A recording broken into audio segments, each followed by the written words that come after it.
Welcome everyone. So today we're going to be talking about the recent figure that came out saying that immigrants are costing the UK taxpayer 1 billion in benefits a month. So how do we get to this figure? Basically, our vetting system is terrible. People are coming in, immigrants, and not all of them, but some of them are coming in and they're just claiming benefits. They're not coming to work. They're simply coming to exploit our benefit system, exploit our NHS, and it shouldn't be allowed. This is why we need a sort of an Australian point style system where, you have to come in, if you have to have a work visa, or you have to have a sort of, you have to have a reason. You have to have evidence. You have to be coming into a job, or obviously coming over to study. But, that's not the case with a lot of them. A lot of them are just coming in just because we essentially give them a free house, give them free healthcare, give them free money, and it's unacceptable. It shouldn't happen. And that's just, legal immigrants. Think of illegal migration. That's costing even more. Asylum seekers costing up to 10 billion a year. Our border force, 4.5 billion. I mean, it's just crazy the amount of money that is being spent. And it's not only about the amount of money it's being spent, it's about how rental prices are just inflating because illegal migrants are being housed in rental properties now, which is inflating rental prices for the average British person. So, if you think about it all together, really, it is just completely absurd and change needs to happen now.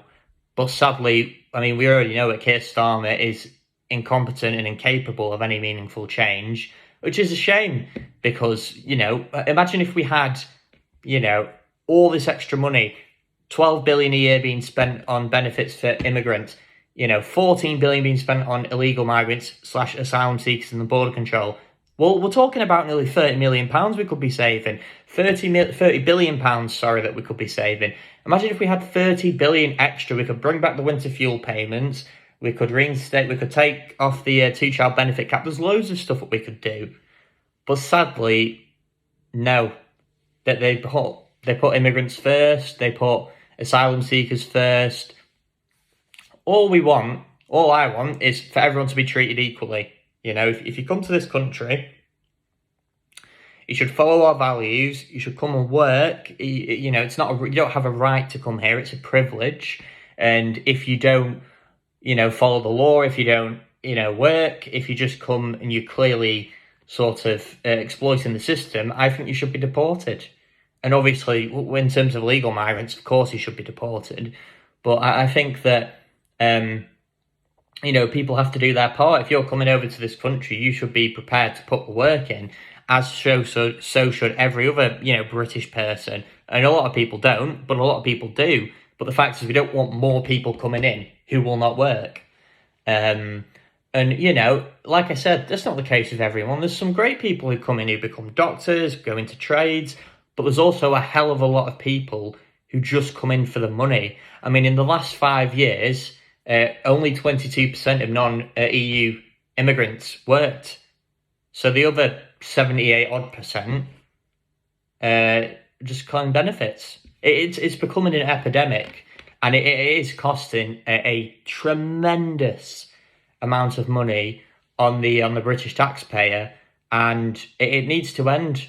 And I don't think it'll end until Reform get in government. I think when Reform get in, they'll audit these sectors and they'll clear things up, which is what I hope they do, because it needs to change. Because at the rate that we're going, our country's already in heavy debt, and the debt's just going to get worse and worse and worse and worse. We need to start making cuts, and Labour are making cuts, but they're making cuts, to, like I said, winter fuel payment and stuff. They're targeting the most vulnerable people in society, rather than, cutting benefits for illegal migrants or deporting them on mass scale. No, they want to take benefits away from working British people, and it's disgusting and it can't stand. And yeah, I think if people are getting more and more fed up of it, I've noticed that, working people especially, it's working people who are affected by this the most. They're getting more and more frustrated, every single week with this. And it is becoming an epidemic. Where I come from, we had one of the busiest hotels. It used to be one of the busiest hotels for tourists, and then it got turned into an asylum seeker hotel, and the hotel was off limits then for tourists, and it brought in such a negative aura to the local community, because you had all these people who've just sailed across on a dinghy or whatever, and they don't assimilate, into our culture. And I also find it interesting that a lot of the people who are coming over illegally, specifically, you see them coming over in these dinghies, and a lot of them, it's 50, fighting age young men. You never see any women or children coming over. It's always, these young men, and it's like, I'm sorry, if you're not bringing your family across with you, like, it just shows what type of person you are. Like, you shouldn't be coming across anyway, because it's incredibly dangerous. But, like, to leave your whole family, I mean, it's just so selfish. But in conclusion, yeah, I really think this figure, I mean, to be honest, I expected a figure like this to come out, 1 billion a month on immigration benefits. I expected it, because it's gotten to the point where it's become that bad. And yeah, it's just another indicator of how this issue is growing and growing and growing and getting worse. And hopefully, it can all be resolved at some point. But yeah, thanks for watching. See you in a bit.